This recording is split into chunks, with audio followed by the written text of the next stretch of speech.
Pleasure to see you again, my friend. I take it you received our invitation. Good, good. You of all people should be present.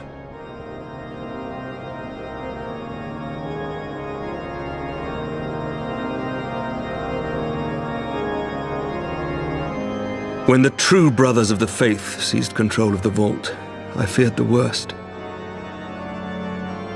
Yet in adversity were we blessed with the promise of peace between man and dragon through Vidofnir's timely rescue of an innocent child. Timely, I say, though miraculous or providential might better describe the event. The gods themselves could not have devised a more fitting symbol of hope. Needless to say, we could scarce let such an opportunity pass us by. Which is why I set about making formal arrangements for a peace conference between our peoples.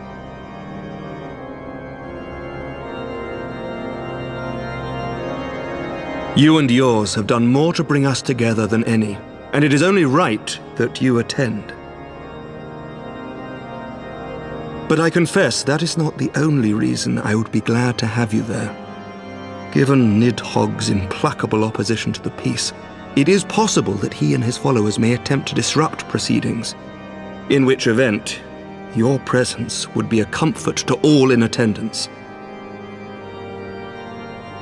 Pray understand, I have no wish to invite the worm's ire, but if our fractured nation is to heal, if we are to move forward as a people united, then we must do whatever is necessary to bring about lasting change.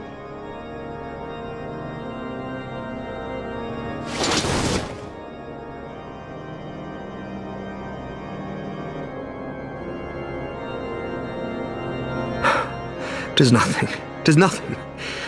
Lucia cautioned me against giving vent to my passions, lest my wounds reopen. It has not been easy reaching out to our opponents in Ishgard, many of whom sympathized with the actions of the true brothers. But in so doing, we have limited the influence of the zealots.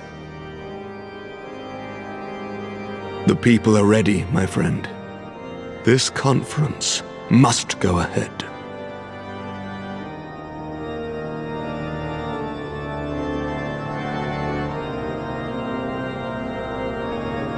I knew you would understand.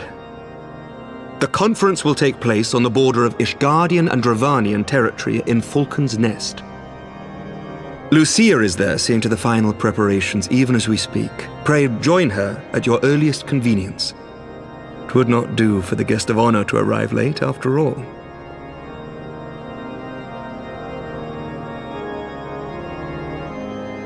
Oh, and one more thing. A drink! We should make time for one. Once the conference is concluded, I mean. By my reckoning, 'tis long overdue.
Welcome, welcome. Find yourself an empty seat and I'll be with you in a moment.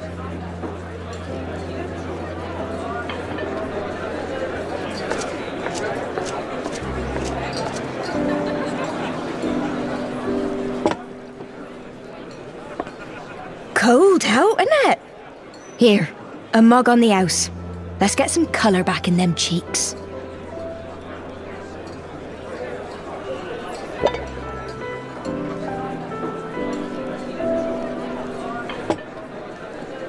Freed food will be a bit longer than usual. We've got a lot of hungry folk to feed, what with the conference and all. Oh, so many people with cause to celebrate. To think there could be peace in our time, after all them years of fighting. When I heard about the conference, I knew I had to come. I knew I had to be here, to do my bit. My husband, he died fighting the dragons, you see. And here we are, about to break bread with him.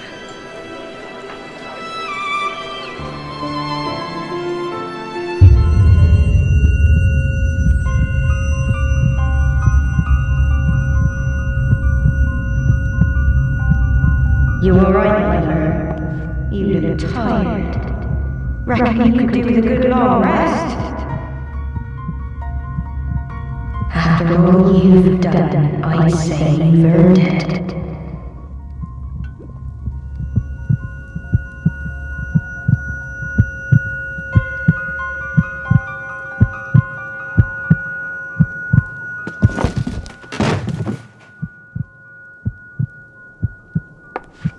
Sleep now. Sleep.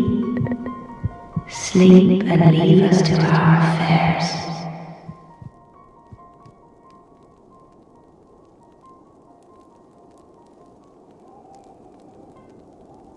This was never your fight.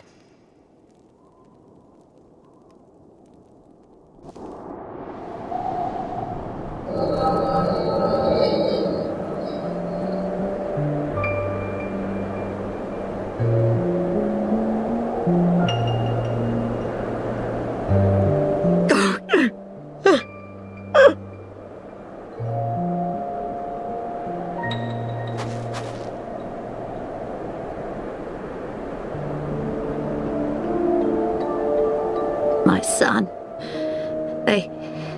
They told me he walks in Hallone's halls. Him and the rest of his unit. They told me the same.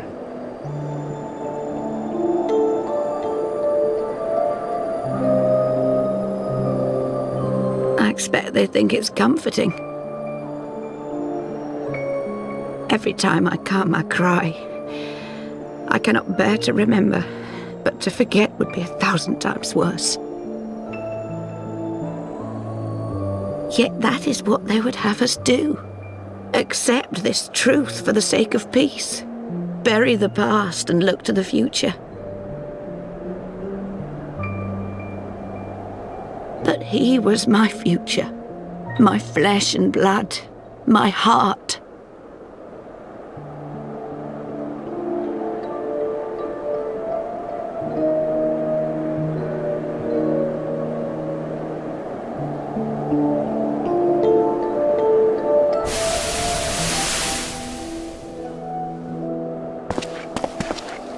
Is this it?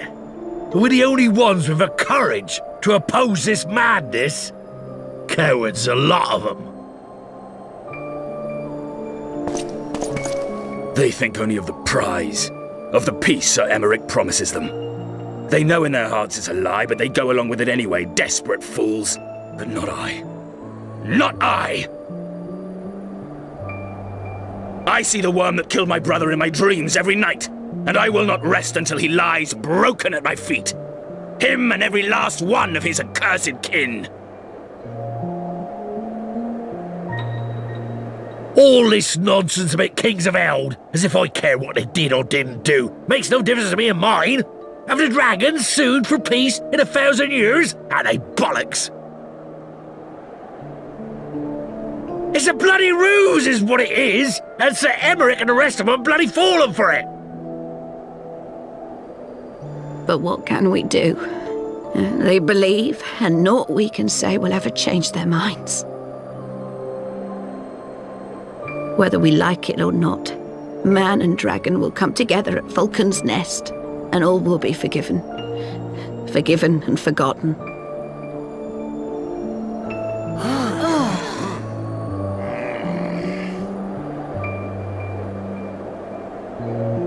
No. I will not let that happen.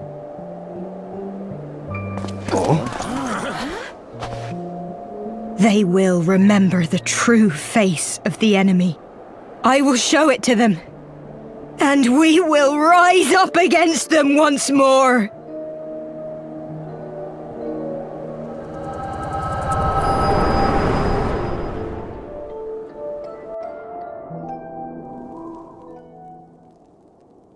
Hey! Hey! This is no time for napping.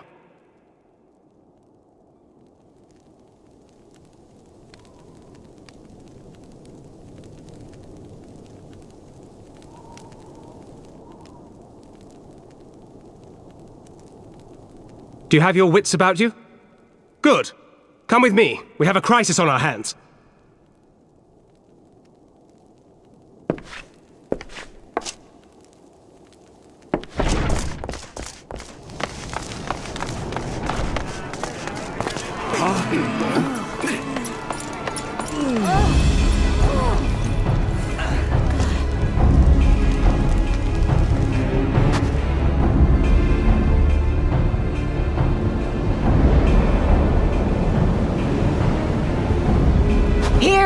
brothers and sisters.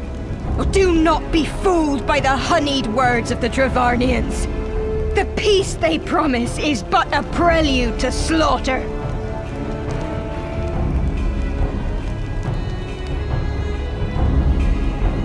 Remember, your husbands and wives never returned from war.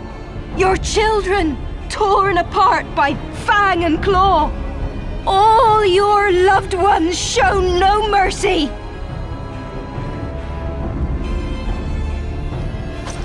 Does not your heart cry out for vengeance? Your blood boil at the injustice? Remember the face of your enemy, brothers and sisters. Remember it, and strike back!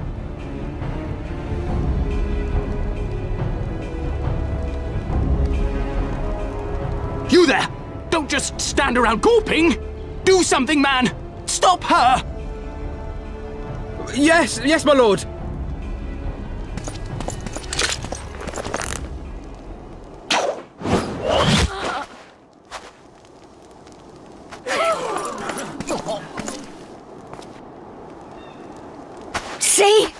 See here the true nature of the Highborn. With lies and deception they lead us to our doom. And dare we raise our voices in dissent? Death is our reward. This is the choice they have given us, brothers and sisters. Death by dragon's fang, or death by nobleman's command. Death to all we hold dear.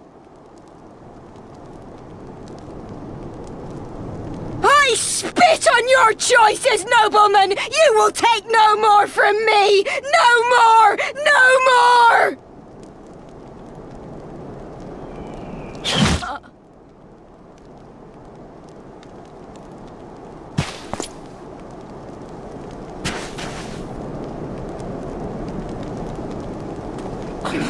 What have you done? I only did as you ordered, my lord.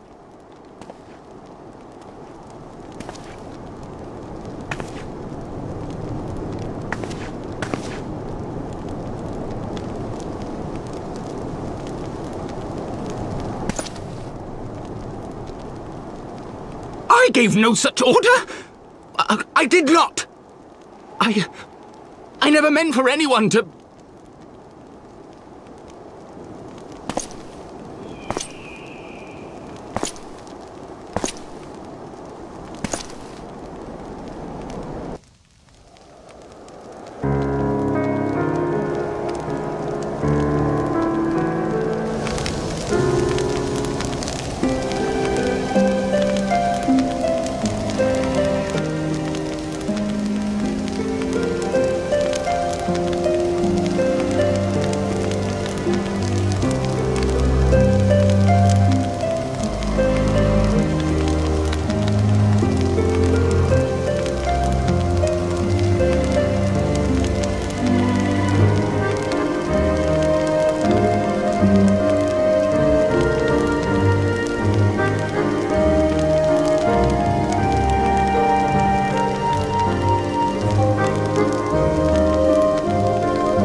Onawa!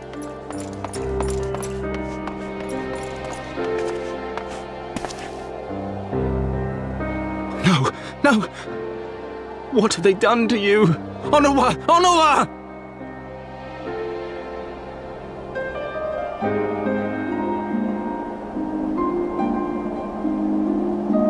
Is that you, my lord?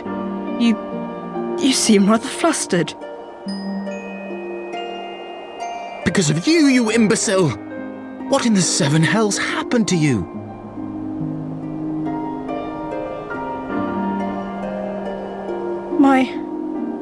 My apologies. Some few of the guests expressed a wish to leave, and I implored them to stay. It would seem they took issue with my request. Your gods forgive me. If I had only been more careful with my words.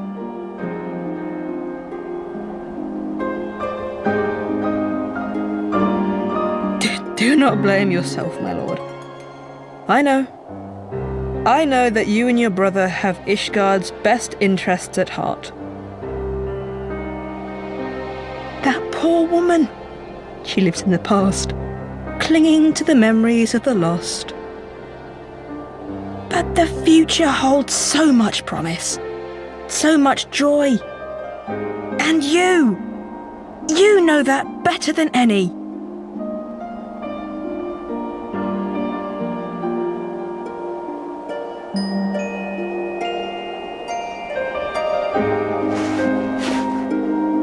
Onawa? Calm yourself. The boy will live. But it's imperative we get him inside and into the care of a Kairoujian without delay.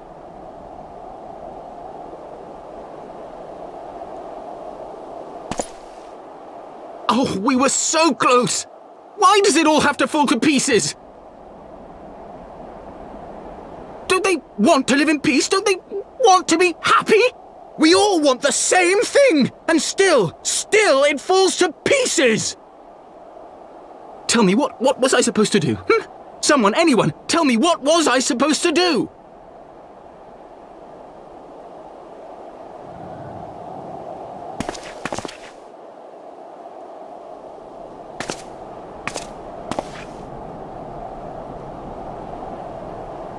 Stop looking to others.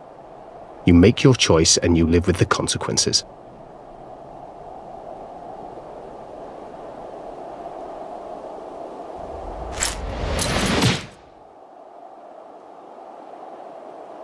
And what would you know about consequences? You who always know just what to say and just what to do. Your every deed is greeted with a round of applause.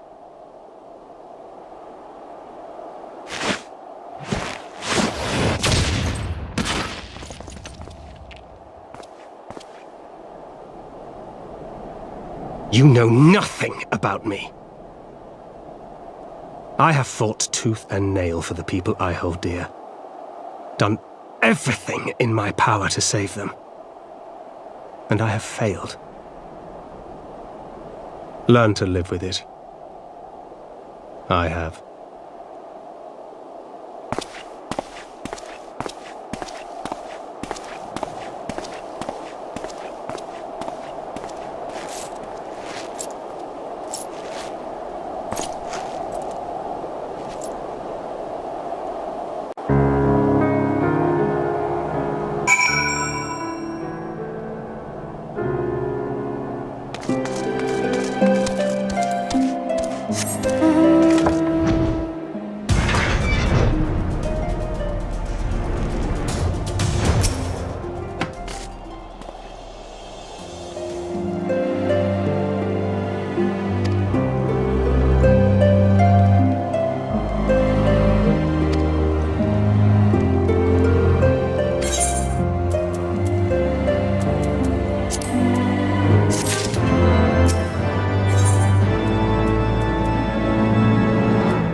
Lord Commander, if I may? I wish to speak with you before the Grand Melee.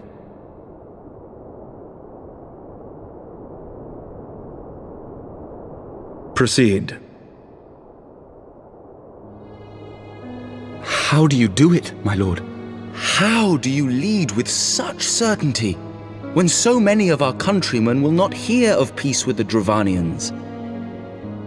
Some of them hate you almost as much as the dragons themselves. They decry you as a patricide in the streets. They even tried to kill you, for God's sakes. Yet still you march on, undaunted, where no archbishop dared to tread. What is your secret? Where do you find the strength?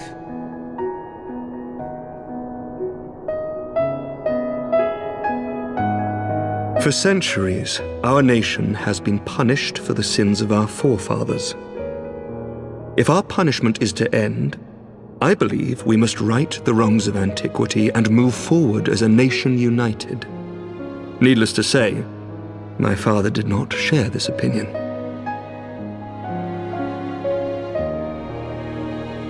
He did not believe the people strong enough to bring about their own deliverance, trusting only in himself. Tyranny seemed to him the only solution. But I have faith in the people, Lord Amanalain. I have faith that they will weather this storm and overcome every trial we set before them. Many have fought and died to see this blight upon our nation's history cleansed, and I would not let their sacrifices be in vain.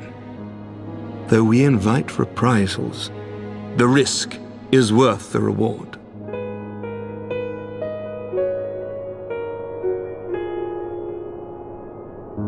I want to believe. I do.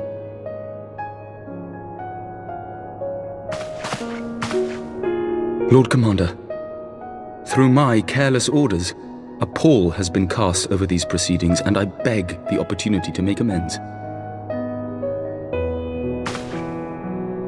I, Amanalain de Forton, do hereby request leave to take part in the Grand Melee.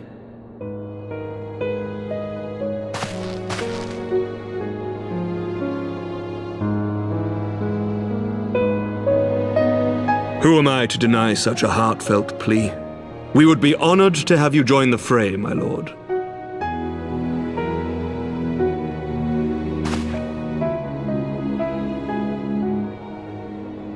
You will take charge of the Ishgardian forces.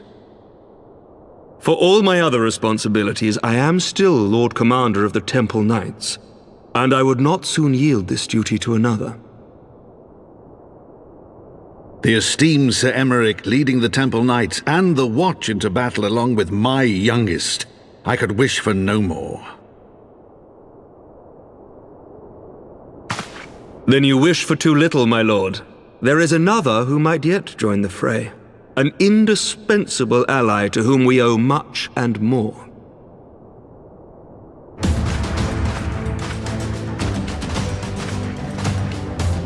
An adventurer beholden to none who nevertheless chose to champion our cause, who has shared in our suffering and in our glory.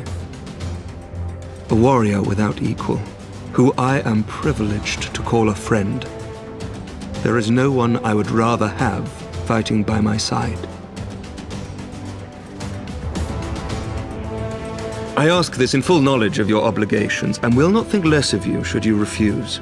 But if your conscience will allow it, might you oblige me, my friend, one more time?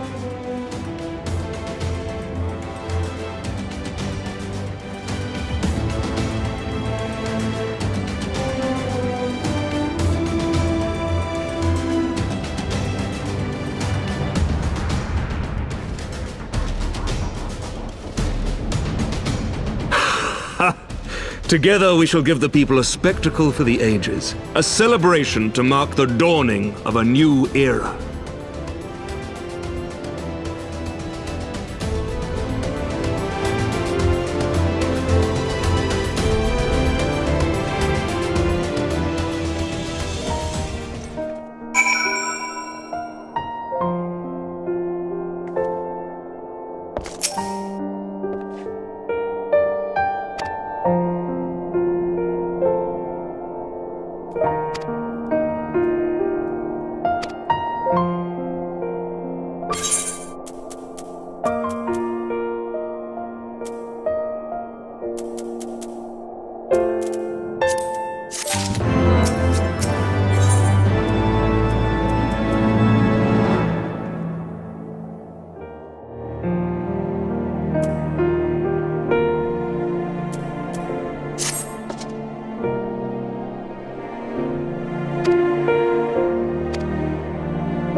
Let all here present heed well the rules of engagement.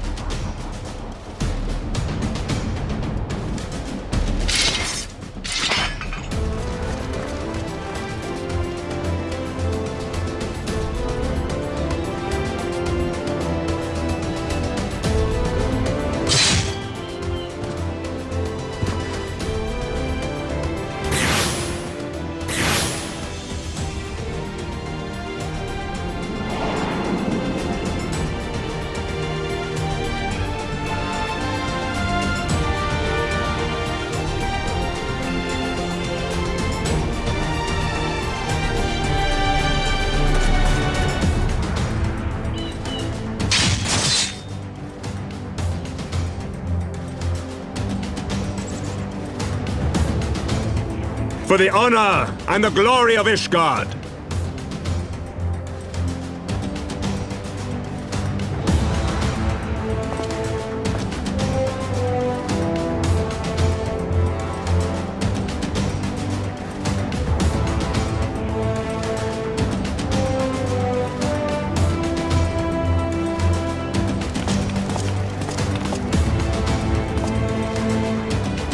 All is ready then. Very well. Brave men and women of the Eorzean Alliance, let the grand melee begin!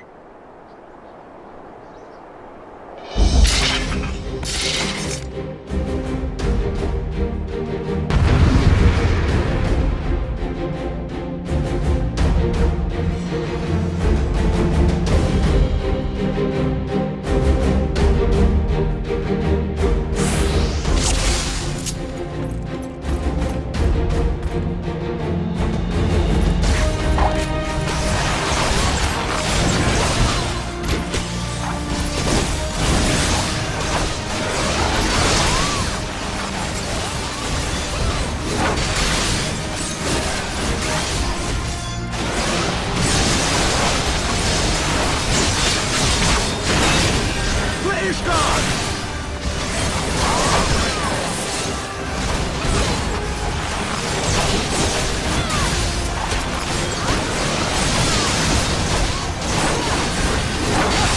Is that all you've got?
Let all here present heed well the rules of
Did she win? Then we...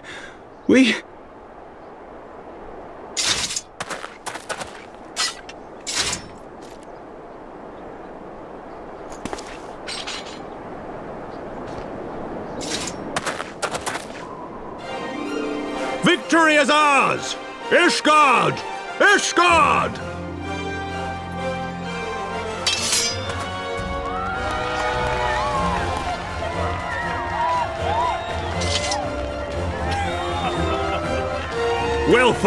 Well fought, my friend. You truly are the warrior of warriors. Thank the Fury you were on our side.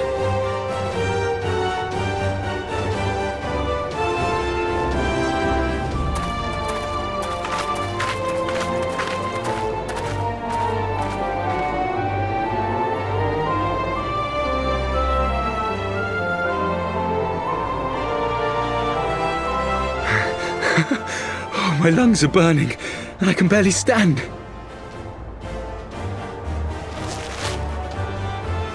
I didn't think I could do it, but then I did. We did. We faced the Alliance's best, and together, with one heart, with one purpose, we prevailed. After 1,000 years of hardship, of strife and bloodshed, we are strong enough to rise to any challenge, be it on the battlefield or beyond.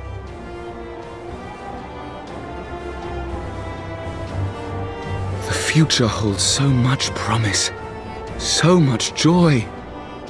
We need only show them the way.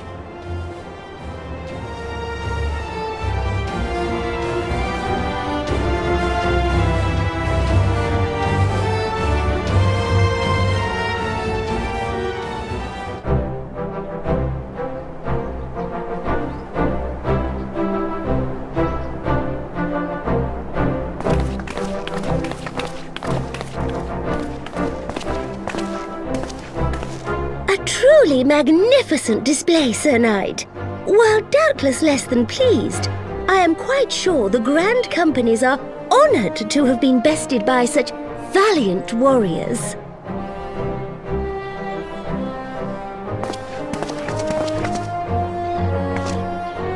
The honor was ours, Your Grace. I am pleased to see that Ishgard's proud martial tradition is being upheld. When the time comes, I trust you will fight alongside your brothers and sisters in the Eorzean Alliance with the same fervor you displayed in opposing them.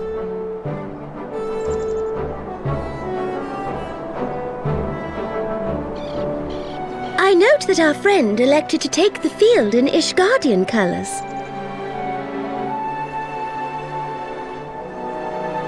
At my behest, Your Grace. If we have given offense, the blame lies with me.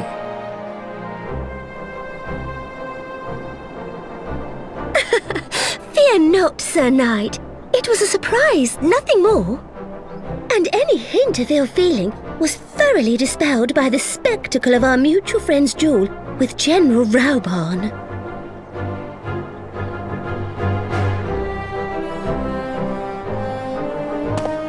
On the subject of surprises, I could not help but marvel at the passion and unity of purpose displayed by your countrymen, given the troubling reports we have received of late. I shall take that as a compliment, Your Grace. The events to which you allude are the price of change. The end of the Dragonsong War marks the beginning of a new era for our nation, and for the people, high and lowborn alike, who will lead her into the future. Ah, yes. The people.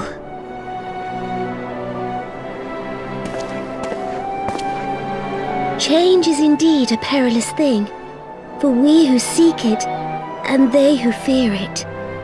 I shall pray for Ishgard, and for you.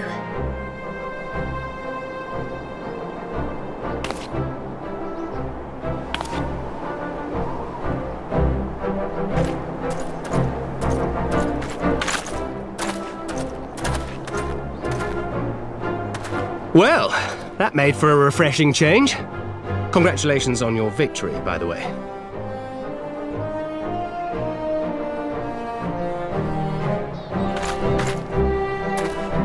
Ishgardians certainly seem happy with themselves. I, for my part, am merely glad you did not strain anything in the process of single-handedly winning the battle for them.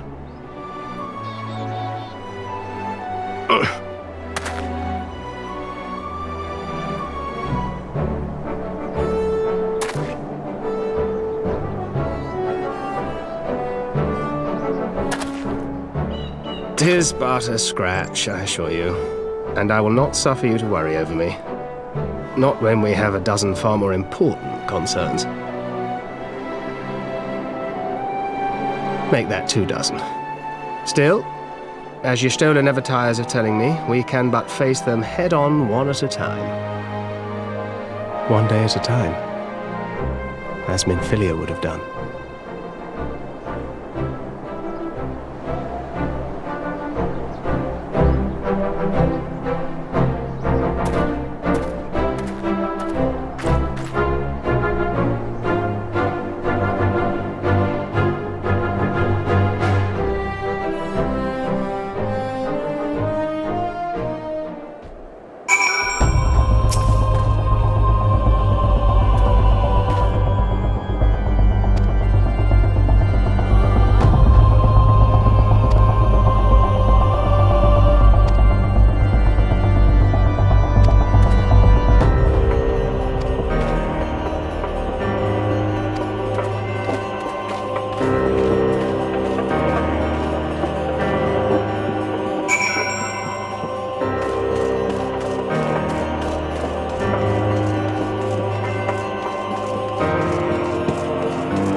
My lord!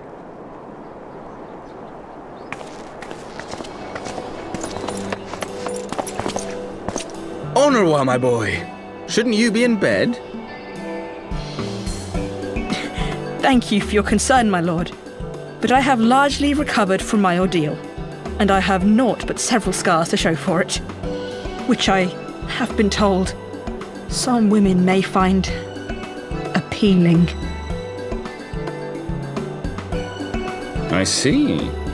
And to think I was worried sick over you.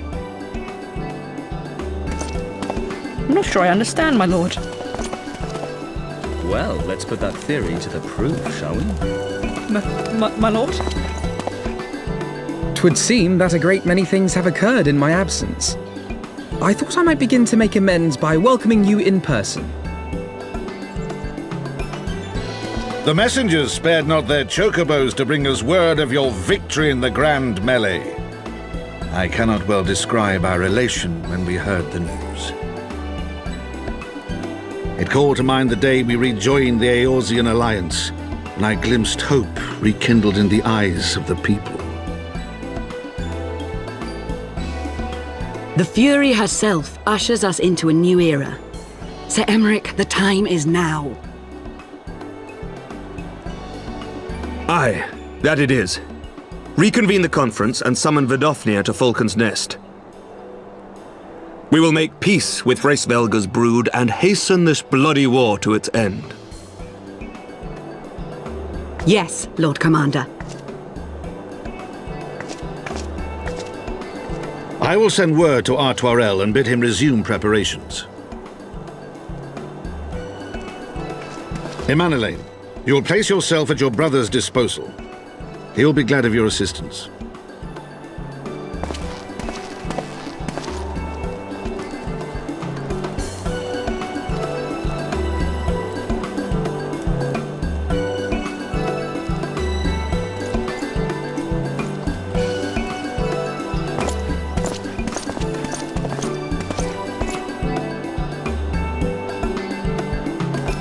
No stopping it now, is there? We should inform Stola and the others.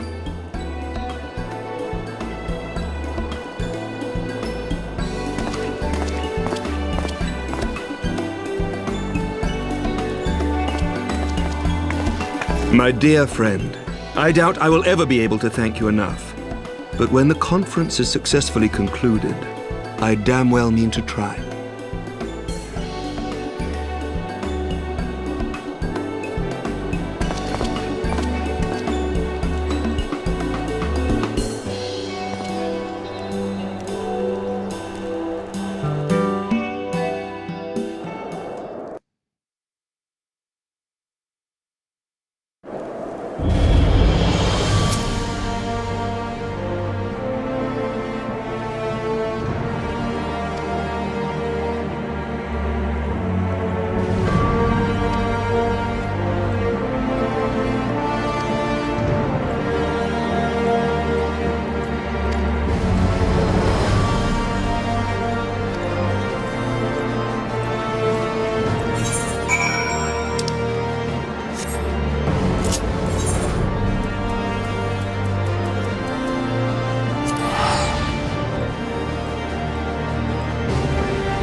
The appointed hour approaches.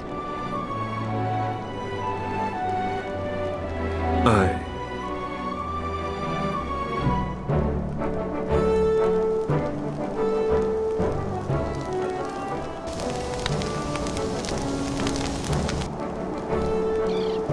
She begged leave to watch the proceedings. I saw no reason not to grant it.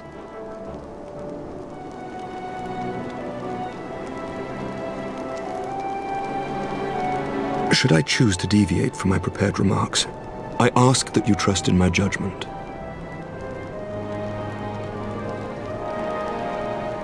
Have I ever done otherwise?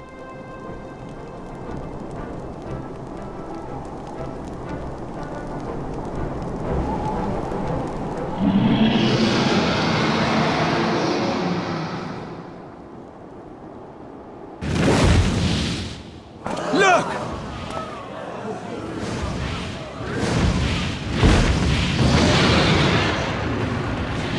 The White Dragon! Ah, how long it hath been since our peoples met thus, children of Thordan, even by our reckoning. Vidofnir, daughter of Hraesvelga, we give thanks for your visit, and bid you welcome to Falcon's Nest. Our sire bade us hearken unto the whispers of our hearts. They spoke to us of a paradise lost, of bonds of brotherhood which they yearned to see restored.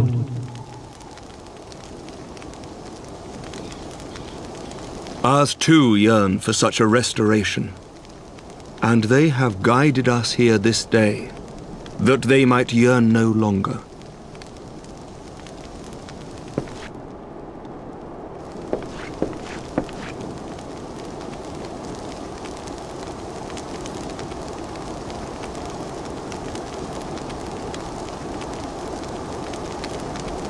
Brothers and sisters, ye who stand as witness, hearken to me. Since the days of Eld, when the bonds betwixt man and dragon were sundered by our hand, our peoples have known only war.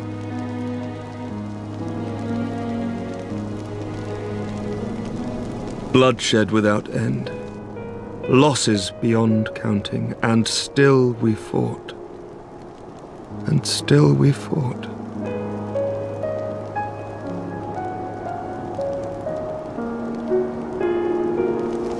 Some wounds do not heal. The dead cannot be returned to us. But we, the living, can yet choose another course. Here and now, we can lay down this burden, this hatred, this vengeance. Our forebears fought not so that we could die, but that we might live. So let us honor their sacrifice and spare our children this death sentence. Let us gift them a new legacy, life.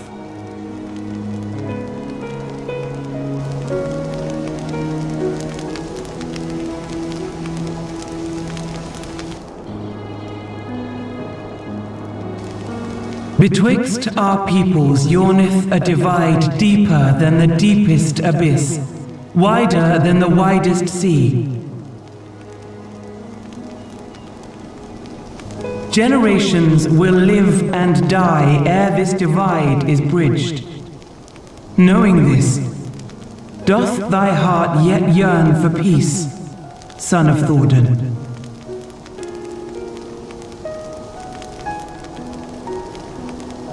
Look now on the legacy we would leave to our children. A dream of peace, inscribed in stone for generations to come.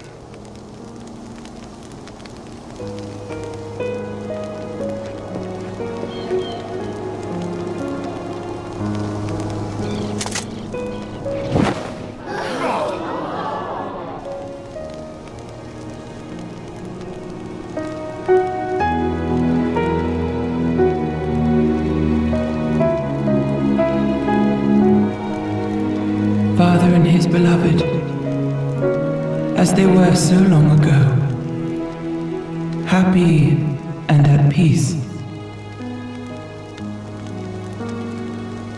The dream they shared shall be ours once more.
Child of Dravania, art thou grown so forgetful that thou wouldst forsake kith and kin and consort with the spawn of Thornton? That thou wouldst dare contemplate peace? Hearken unto me, all of you! The final chorus is nigh, and all will be held to account. All will bathe in the flames of retribution. Till the coming of that day, look you on your sins and despair, for none shall escape my wrath. None shall escape my revenge!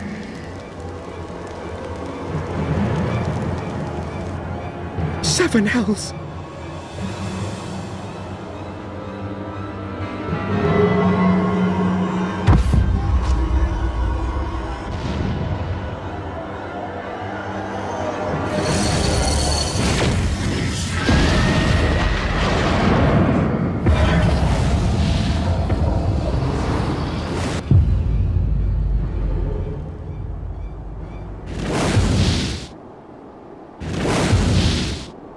Damn you, Nidhogg!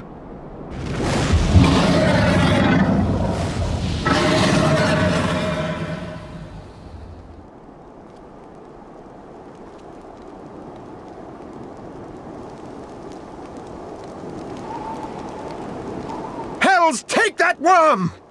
While he lives, we'll never know peace.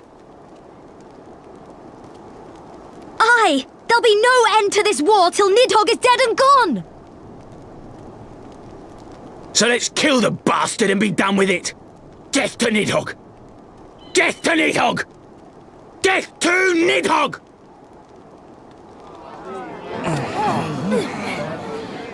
Death to Nidhogg! Death to Nidhogg! Death to Nidhogg! Death to Nidhogg! Death to Nidhogg! Death to Nidhogg!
Forgive me.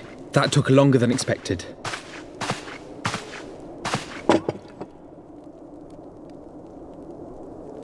You seem puzzled. Oh, these. I thought something warming might not go amiss. It was not all that long ago that we sat here, you and I, in our very own falling snows, as Lord Horshvon called it. I still struggle to believe he is gone. And Azelle too. I had such hopes for her.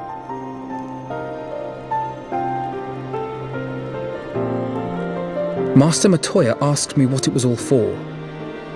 Why we fight. And why we die. Were I still commander of the Braves, I would doubtless have replied, for the future of Eorzea. But I'm not that man. Not anymore. I needed a new answer. One that I could live with. And when I saw Estinian at the ceremony, I knew at last what it was. I do not want to be a man who sacrifices his friends and family for a cause. I want to fight for Estinian, and I want to save him. When Nidhogg leads the Horde into battle, Ser Emeric and his forces will do what they believe must be done. That is their choice to make. Yet even if Ser Emeric is willing to forsake Estinian, I am not. We must fight for him, for he is our friend and ally. We may struggle, we may fail, but we must try.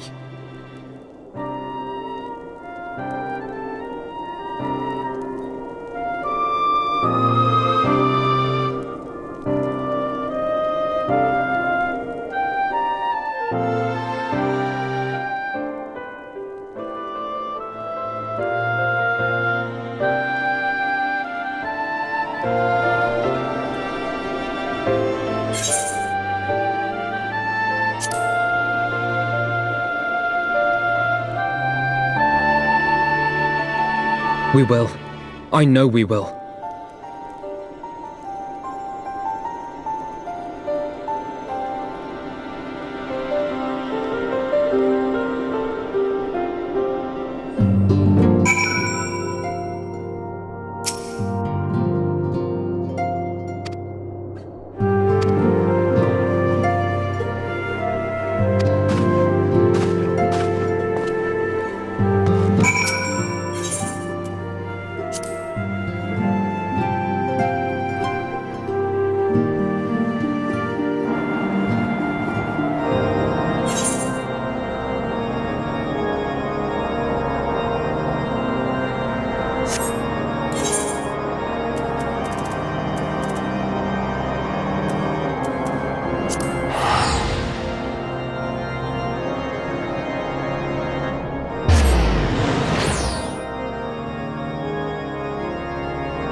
of all the ways for it to end.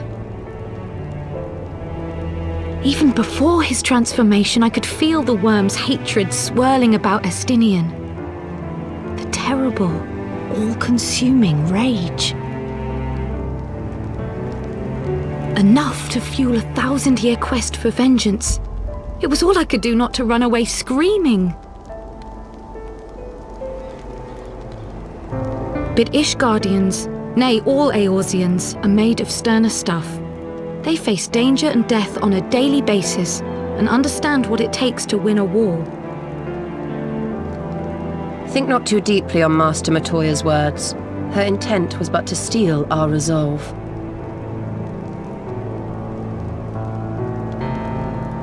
That, and to remind us to look beyond these passing conflicts to trials greater still, to the truth which hides at the heart of this world. So that's your aim, is it?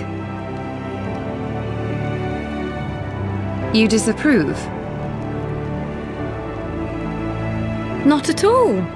I believe it's traditional for the student to follow in the footsteps of the master. And you are so very alike.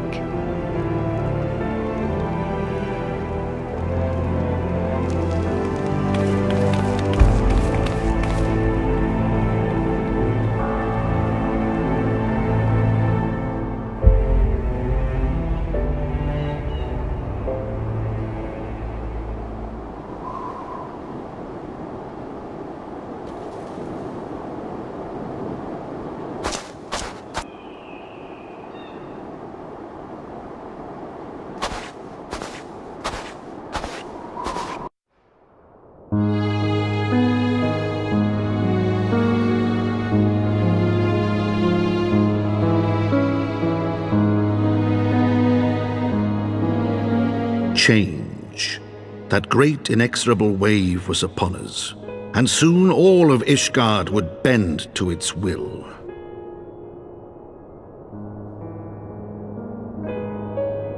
For all our sins, for all our scars, the future for which we had long yearned was at last within our grasp.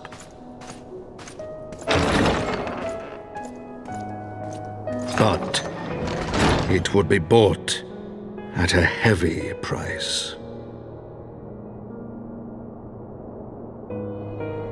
For in those twilight hours did Nidhogg cry out for vengeance, and his brethren raise their voices for the final chorus of the Dragon Song War.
have kept you waiting over long, I fear.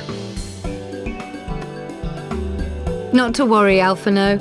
We had some rather fine mulled wine to keep us company. Truth be told, you could have delayed your arrival a few moments more. Gibrion got the spicing just right this time. His latest batch is not only delicious and warming, but soothing to the humours.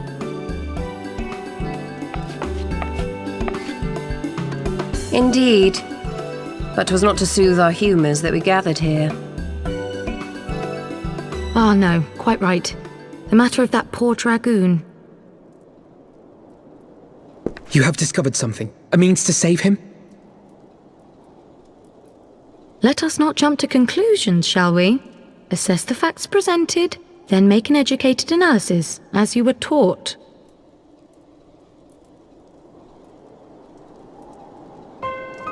Pray, cast your mind back to the moment of Estinian's transformation. Do you recall how you described it to us? You spoke of the sudden pangs which racked his body when he took up both of Nidhogg's eyes, and of how his form was twisted thereafter into a shadowy semblance of the Great Worm.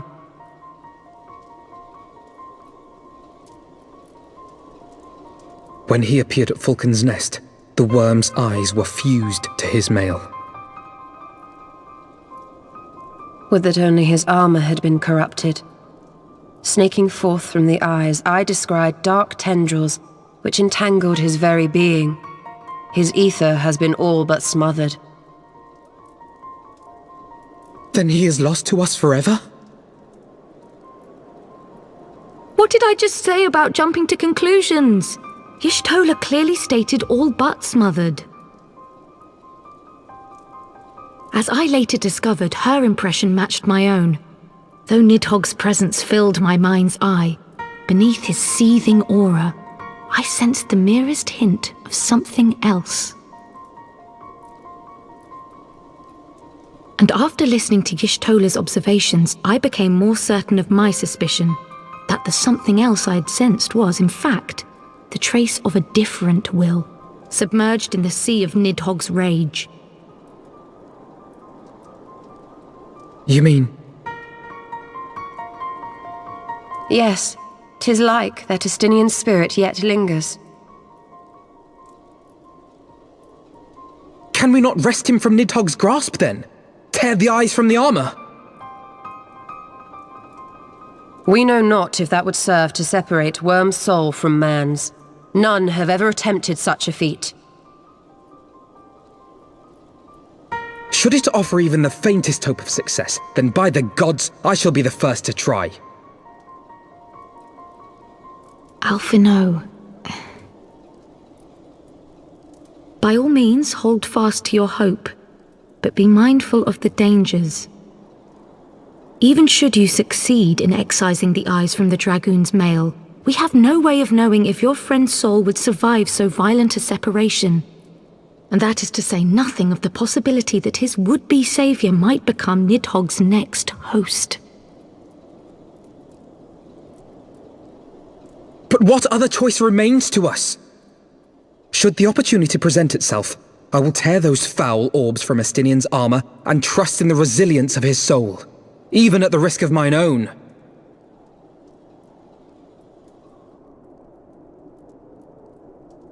Ah! I found you at last!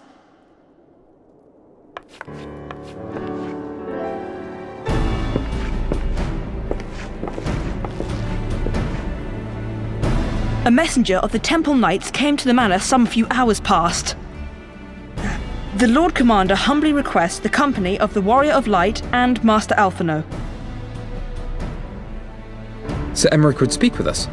Very well, thank you, Anawa.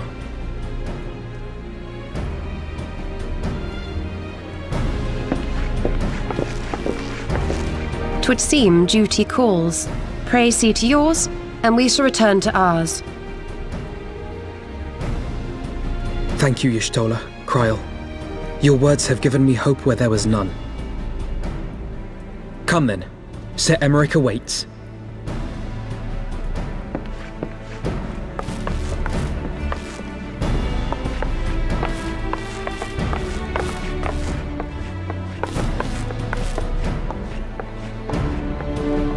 Alphino is allowing his feelings for this dragoon to cloud his thoughts. I worry he may do something rash. Keep an eye on him, would you?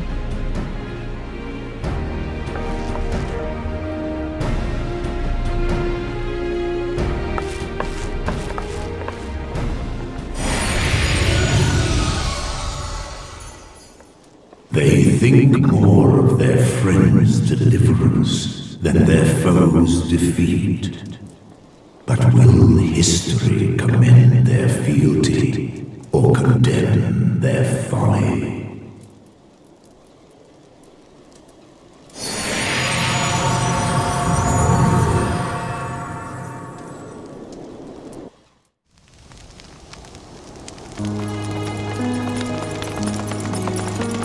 The conference held at Falcon's Nest was to be a celebration of the reconciliation twixt man and dragon.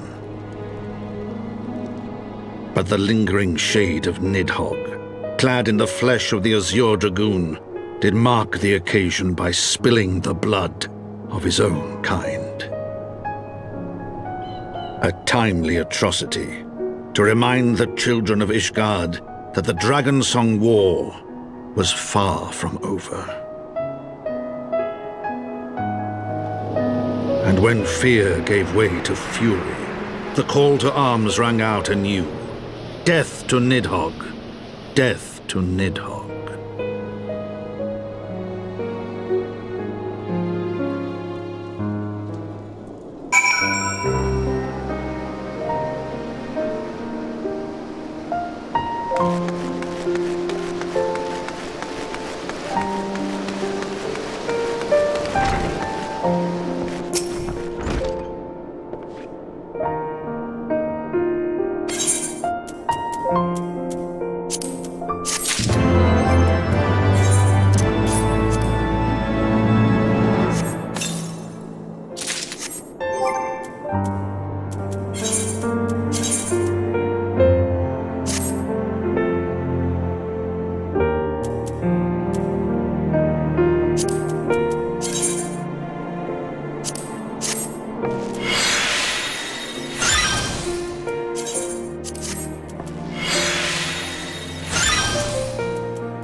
My friends, I thank you for coming.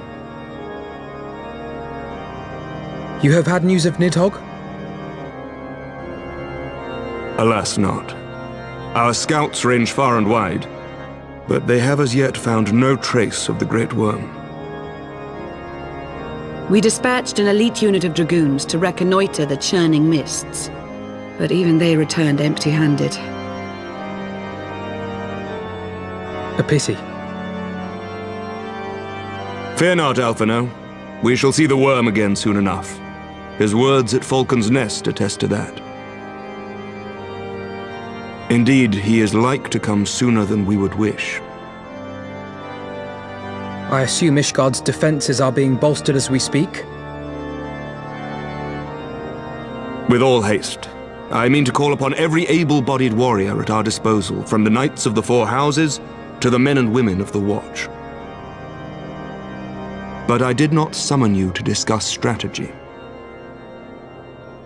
What then would you have of us, my lord? I will speak plain. Now that Nidhogg is possessed of both of his eyes, no mortal force we can muster will repel him. That being the case, we must needs recruit an ally of equal strength.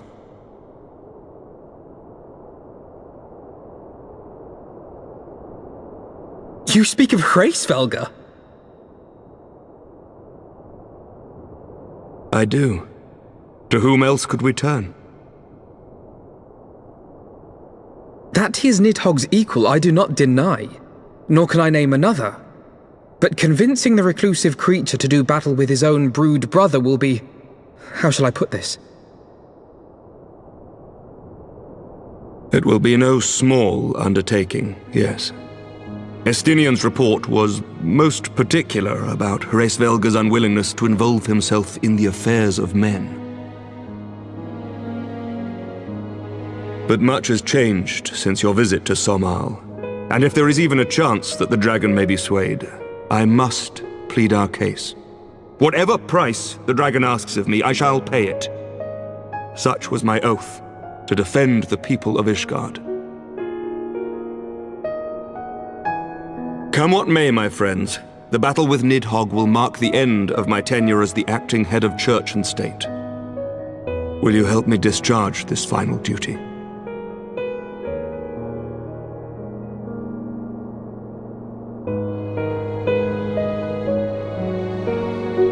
We will, my lord, though I fear our involvement offers no guarantee of success. Come then, we will depart at your leisure. Thank you, both of you. The city is yours, First Commander. My lord, we shall pray for your swift return.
All and Great Hraesvelga, 'tis not lightly that we beg this audience. Pray hearken to our words, for they concern the future of man and dragon both.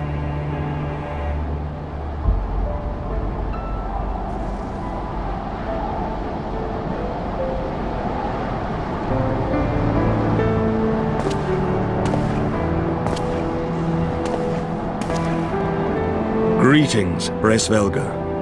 I am Emeric de Burrell, acting ruler of the nation of Ishgard. I am come before you to parley on behalf of my people.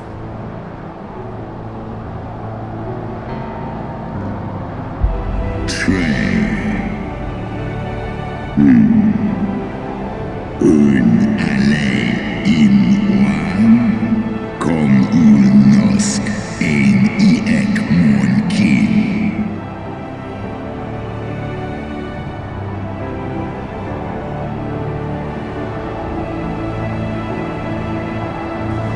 You foresaw mine intent.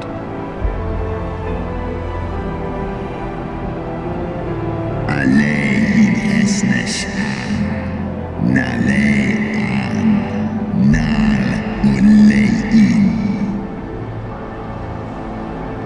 Alle in esk dishvij I uldran fakin an shin.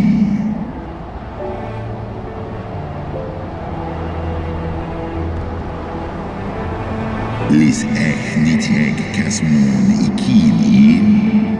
Lis nuan jas an es in. Salen monanesh ndahai in.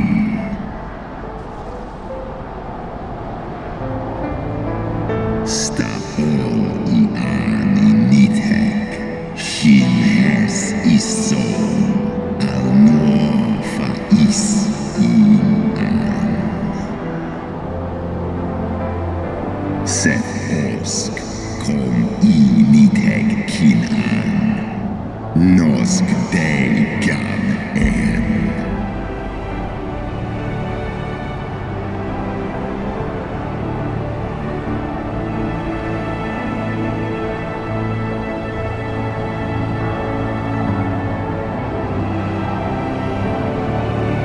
We understand that in your despair at man's betrayal, you seek only the refuge of solitude.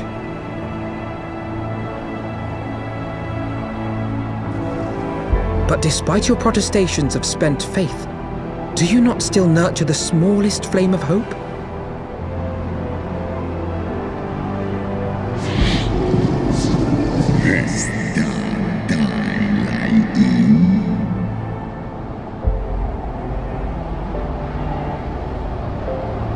I do. If you claim I see falsely, then tell me, why did you consent to bear Rizel upon your back? Is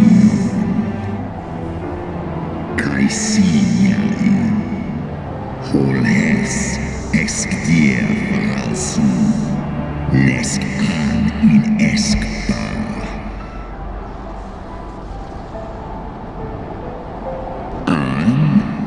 Snarhau us hesnesh ikin en eran. So you do distinguish between those who acknowledge and repent their sins and those who perpetuate them. Interesting. It seems to me that you have not, in fact, lost faith in mankind as a whole. Rather, you weigh our respective merits by how we allow the past to influence our future. Snosk inletlai, melosk asisa. Ekmon kin una en.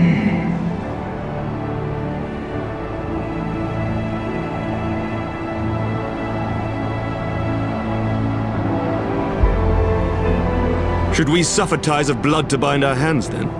Nay, if the crime is one of unconscionable evil, we must needs condemn it, even should the transgressor be our closest kin. When my father corrupted himself and his followers with the power of a primal, I beseeched the Warrior of Light to slay him, an act alike to patricide. That he did not die by my hand matters little. If anything, it heaps greater disgrace upon my name. But had my father not fallen, he would have drawn countless thousands into a holy war of hellish proportions, which I hold the greater crime. Thus did I order his execution, sparing the lives of my people and yours. Alas, your brother Worm now prepares to murder those whom I sought to spare. What is more, he has taken my comrade's body for his own. But if I must slay my dearest friend to defeat my direst foe, I will not flinch from my duty. Segmon infin, sesk antis ekmon, kin al ud.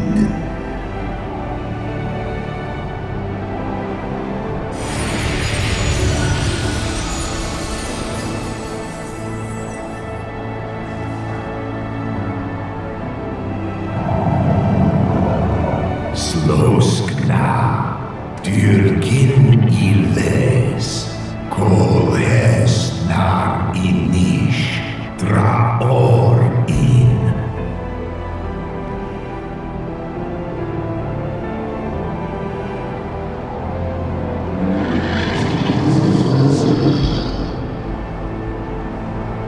Da niteg, ngarjas, nosk in an, slisva holkas, kail in na.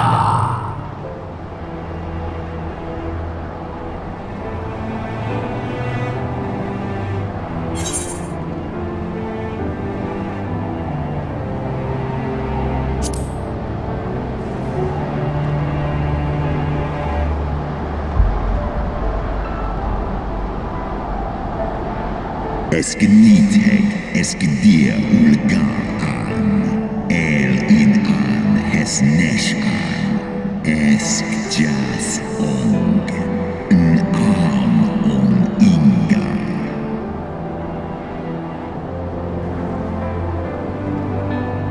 Al in on ulwoga, smahes in an. Sway in Ratatoska dis die an. Slosk kin. Skor ich les imo.